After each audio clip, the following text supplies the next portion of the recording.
안녕하세요. 자영업 다일입니다.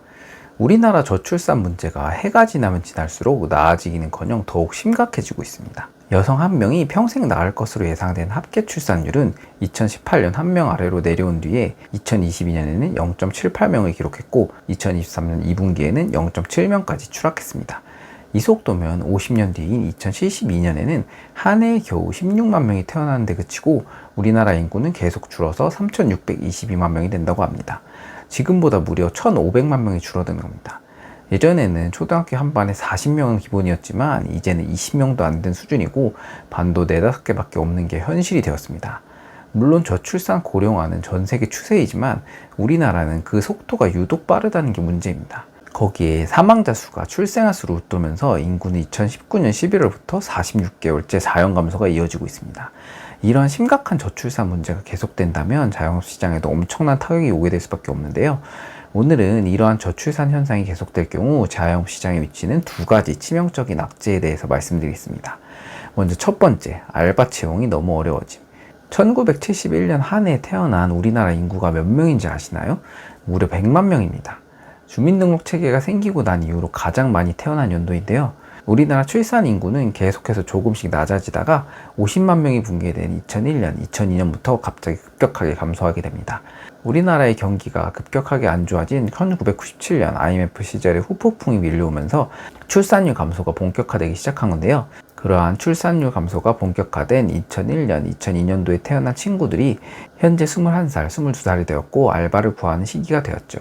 당연히 이렇게 성인이 된 학생의 전체 숫자가 줄어들게 되면 아르바이트를 구하는 학생의 수도 줄어들게 되는 거죠. 실제로 재작년부터 제가 운영했던 편의점, 카페에서 알바 채용 공고를 올려도 알바를 뽑는데 예전보다 꽤 오랜 시간이 걸렸습니다. 2020년 전에는 정말 올리는 날 많을 때는 10명 가까이 지원했었는데 연도가 넘어가게 되면서 아르바이트 공고의 지원자 수가 점점 줄어들기 시작했습니다.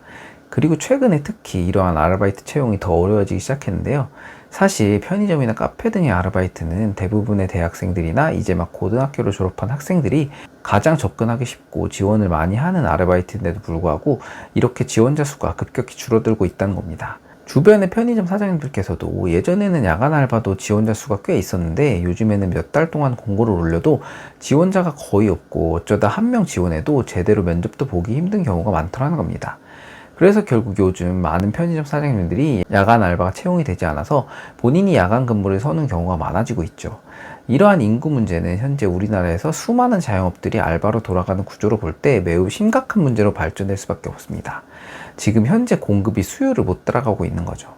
코로나 이후로 대면 서비스업에 대한 제한이 해제되고 이러한 대면 장사들이 활성화되고 있는 시점이라 아르바이트생들이 음식점이나 카페, 술집 등에서 많이 필요한 상황인데 정작 올해 20대 초반 인구가 급격히 줄어들었으니 당연히 채용을 하기가 어려운 거죠. 그리고 인력이 귀해지다 보니 알바를 구하는 학생들도 시급이나 업무 강도, 여러 조건 등을 더 따지게 되니 기존의 최저시급만 줘도 채용이 되던 시기에서 좀 더 인건비를 줘야 괜찮은 알바생들을 채용할 수 있게 된 거죠. 즉 앞으로 인건비가 최저시급 인상률보다 시장에서는 상회에서 올라갈 수 있다는 이야기입니다. 우리나라 출생 인구표를 살펴보면 올해 성인이 되는 05년도 출생연사 수는 04년도에 비해 4만 명이 떨어진 43만 8,062명입니다. 제가 자영업을 시작했던 2015년에 성인이 되었던 1994년의 경우 72만 8,515명으로 무려 40% 이상 감소한 숫자입니다. 하지만 그에 반해 자영업자의 숫자는 계속 증가하고 있습니다. 국가통계포털에 따르면 올해 6월 현재 국내 자영업자 숫자는 580만 3천 명을 기록하고 있습니다. 2020년 6월 코로나 사태로 인해 555만 1000명까지 떨어졌던 자영업자 숫자가 다시 코로나 전을 뛰어넘는 수준으로 늘어난 겁니다. 수치를 보면 21개월 연속해서 계속 증가하고 있으며 이는 21년 만에 최장기간 증가한 숫자입니다. 이러한 수요와 공급의 비대칭으로 인해서 앞으로는 아르바이트생의 채용이 필수적으로 필요한 자영업에 치명적인 타격으로 다가오게 될 것입니다. 특히 24시간이 거의 필수인 편의점 업계와 24시간 운영되는 음식점 등에서 타격이 더 크게 올 것으로 보입니다. 그리고 두 번째, 지방 소멸. 이러한 저출산으로 인한 인구의 감소는 결국에는 지방 소멸이라는 결과로 귀결되고 있습니다. 200개가 넘는 시군구 가운데 인구 감소로 소멸 위기에 처한 지역이 무려 59곳이나 됩니다. 저출산은 이러한 지방 소멸을 더욱 가속화시키는 촉매제 역할을 하고 있습니다. 일단 사람이 모여 있어야 상권이 형성이 되고, 이러한 상권과 인프라를 누리기 위해 추가로 인구가 증가되는 이러한 연쇄 반응들이 일어나서 살기 좋은 상권이 형성이 되어지는 것인데, 점점 인구 유출이 서울과 수도권으로 집중이 되다 보니 당연히 인프라는 더 안 좋아지고 지방의 경우는 장사가 점점 더 잘 되지 않는 겁니다.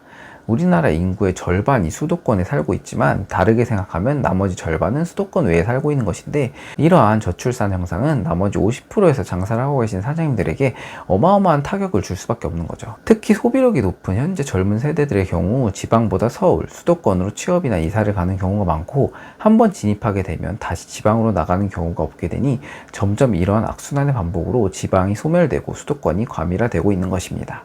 통계청 인구 이동 통계율에 따르면 2020년 3월에서 4월 연령별 수도권 순유입 인구 비율이 20대가 76%, 30대가 14%였습니다. 수도권으로 유입되는 인구 중 10명 중 9명은 2030 세대라는 겁니다.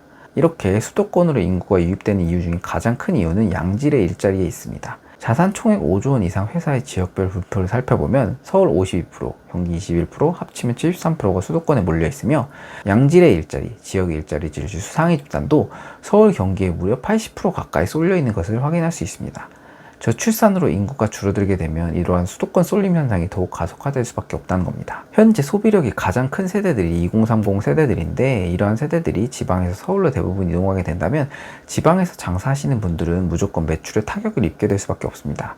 점점 인구수가 줄어들게 되면 당연히 전체 소비에 쓰는 돈의 크기가 줄어들게 되는 것이니 장사가 당연히 점점 더 안 될 수밖에 없는 것이죠. 이러한 저출산이 계속된다면 앞으로 지방에서 장사로 성공하는 건 정말 일부 사람들에게만 해당되는 일이 될 것입니다. 저출산으로 인한 국방개혁으로 27사단 2기자 부대가 창설 69년 만인 11월 30일 해체가 되었습니다.